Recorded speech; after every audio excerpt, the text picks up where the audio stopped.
بسم اللہ الرحمن الرحیم۔ معزز ناظرین، السلام علیکم ورحمۃ اللہ وبرکاتہ۔ کاش کہ وہ جہالت پھر لوٹ آئے۔ ہم نے جب اپنے معاشرے میں آنکھ کھولی تو ایک خوبصورت جہالت کا سامنا ہوا۔ ہمارا گاؤں سڑک، بجلی اور ٹیلی فون جیسی سہولتوں سے تو محروم تھا، لیکن اطمینان اس قدر تھا جیسے زندگی کی ہر سہولت ہمیں میسر ہو۔ کائنات کی سب سے خوبصورت چیز جو میسر تھی وہ تھی محبت۔ کوئی غیر نہیں تھا، سب اپنے تھے۔ ننیال کی طرف والے سب مامے ماسیاں نانے نانیاں ہوا کرتی تھیں۔ ددیال کی طرف والے سارے چاچے چاچیاں پھوپھیاں دادے دادیاں ہوا کرتی تھیں۔ یہ تو جب ہمیں نیا شعور ملا تو معلوم پڑا کہ وہ تو ہمارے چاچے مامے نہ تھے بلکہ دوسری برادریوں کے لوگ تھے۔ ہمارے بزرگ بڑے جاہل تھے، کام ایک کا ہوتا تھا تو سارے مل کر کرتے تھے۔ جن کے پاس بیل ہوتے تھے وہ خود آ کر دوسروں کی زمین کاشت کرنا شروع کر دیتے تھے۔ گھاس کٹائی کے لیے گھر والوں کو دعوت دینے کی ضرورت پیش نہ آتی، بلکہ گھاس کاٹنے والے خود پیغام بھیجتے کہ ہم فلاں دن آ رہے ہیں۔ پاگل تھے، گھاس کٹائی پر ڈھول بجاتے اور اپنی پوری طاقت لگا دیتے جیسے انہیں کوئی انعام ملنے والا ہو۔ جب کوئی گھر بناتا تو جنگل سے کئی من وزنی لکڑیاں دشوار راستوں سے اپنے کندھوں پر اٹھا کے لاتے، پھر کئی ٹن مٹی چھت پر ڈالتے اور شام کو گھی شکر کے مزے لوٹ کر گھر کو لوٹ جاتے۔ جب کسی کی شادی ہو تو دلہے کو تو مہندی لگی ہی ہوتی تھی، باقی گھر والے بھی جیسے مہندی لگائے ہوئے ہوں، کیونکہ باقی جاہل خود آ کر کام کرنا شروع کر دیتے۔ اتنے پاگل تھے کہ اگر کسی سے شادی کی دوستی کر لیں تو اسے ایسے نبھاتے جیسے سسی نے کچے گھڑے پر دریا میں چھلانگ لگا کر نبھائی۔ مک کٹائی، مکئی ایسے ایک ایک دانہ صاف کرتے جیسے کوئی دوشیزہ اپنے بال سنوارے۔ کتنے پاگل تھے، کنک گندم گوائی پر تپتی دھوپ میں بیلوں کے ساتھ ایسے چکر کاٹتے جیسے کوئی سزا بھگت رہے ہوں۔ اگر کوئی ایک فوت ہو جاتا یا جاتی تو دھاڑے مار مار کر سب ایسے روتے کہ پہچان ہی نہ ہو پاتی کہ کس کا کون مرا۔ دوسرے کے بچوں کی خوشی ایسے مناتے جیسے ان کی اپنی اولاد ہو۔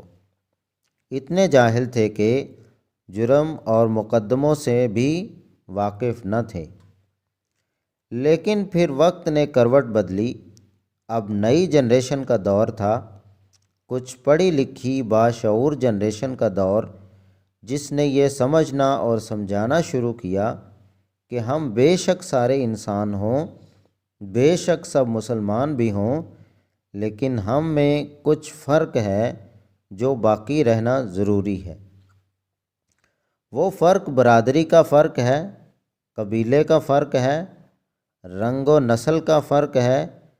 اب انسان کی پہچان انسان نہ تھی، برادری تھی، قبیلہ تھا، پھر قبیلوں میں بھی ٹبر تھا۔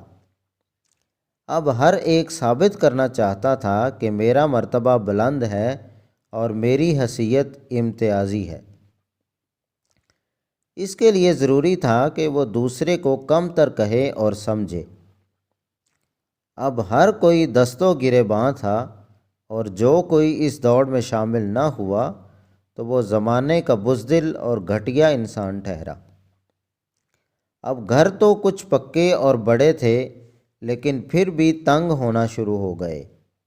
وہ زمینیں جو ایک دوسرے کو قریب کرتی تھیں، جن کا پیٹ چیر کر غلہ اگتا تھا، جس کی خوشبو سے لطف لیا جاتا تھا، اب نفرت کی بنیاد بن چکی تھیں۔ شعور جو آیا تھا، اب ہر ایک کو پٹواری تحصیلدار تک رسائی ہو چلی تھی، اور پھر اوپر سے نظام وہ جس کا پیٹ بھرنے کو ایک دوسرے سے لڑنا ضروری تھا۔ اب نفرتیں ہر دہلیز پر پہنچ چکی تھیں۔ ہم اپنی وہ متاع جسے محبت کہتے ہیں وہ گنوا چکے تھے۔ اب انسانیت اور مسلمانیت کا سبق تو زہر لگنے لگا تھا، اب تو خدا بھی ناراض ہو چکا تھا۔ پھر نفرتیں اپنے انجام کو بڑھیں، انسان انسان کے قتل پر آمادہ ہو چلا تھا۔ برتری کے نشے میں ہم گھروں کا سکون تباہ کر چکے تھے۔ ہم بھول چکے تھے کہ کائنات کی سب سے بڑی برتری تو اخلاقی برتری ہوتی ہے۔ اب اخلاق سے ہمارا تعلق صرف اتنا رہ چکا تھا کہ صرف ہمارے گاؤں کے 2 بندوں کا نام اخلاق تھا، لیکن ہم نے ان کو بھی اخلاق کہنا گوارا نہ کیا، ایک کو خاکی اور دوسرے کو منا بنا دیا۔ اب ہم ایک دوسرے کو فتح کرنے کی وجہیں ڈھونڈنے میں لگے تھے، پھر قدرت نے بھی معاف نہ کیا، اس نے بھی ہمیں موقع دے دیا۔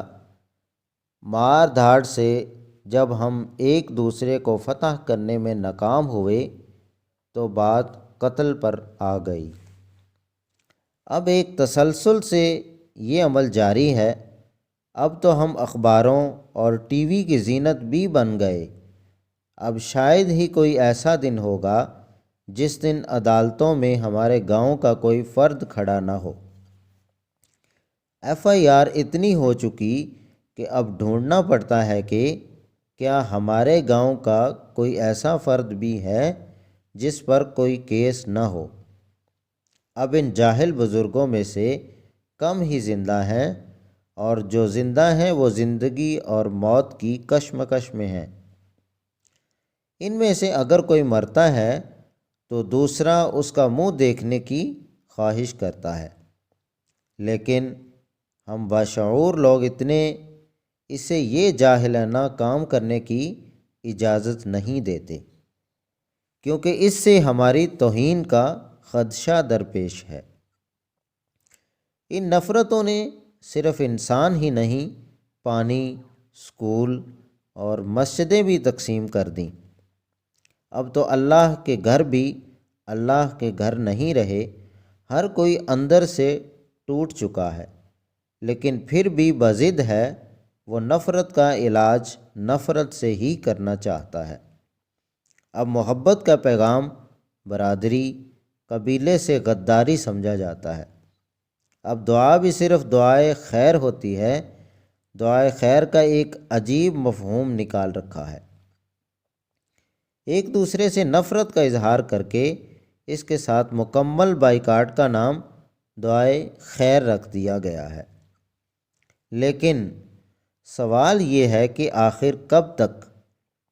کیا ہی اچھا ہو اگر ہم آج بھی سنبھل جائیں اور اپنے اندر کی ساری نفرتیں مٹا کر دوسرے کے حق میں دعا کرنے کی کڑوی گولی کھا لیں، پھر ممکن ہے اللہ بھی معاف فرما دے اور ہم اس نفرت کی آگ سے نکل آئیں، تاکہ کوئی بچہ یتیم نہ ہو، کسی اور کا سہاگ نہ اجڑے، کسی اور کی گود خالی نہ ہو، تاکہ ہم زندگی جیسی قیمتی نعمت کو جی سکیں، اس کائنات کے حسن سے لطف اندوز ہو سکیں، اپنی آنے والی نسلوں کے لیے ایسا ماحول پیدا کر سکیں کہ وہ شعور، عمل و کردار کی ان بلندیوں پر جائیں کہ وہ خوبصورت جہالت پر پھر لوٹ آئے، جس نے انسانوں کو اعلیٰ اخلاق کے درجے پر کھڑا کر رکھا تھا۔ معزز ناظرین، مزید اس طرح کی ویڈیوز حاصل کرنے کے لیے ہمارے چینل کو سبسکرائب کریں، ویڈیو کو لائک اور شیئر کرنا مت بھولیے گا۔ والسلام علیکم ورحمۃ اللہ وبرکاتہ۔ اللہ حافظ۔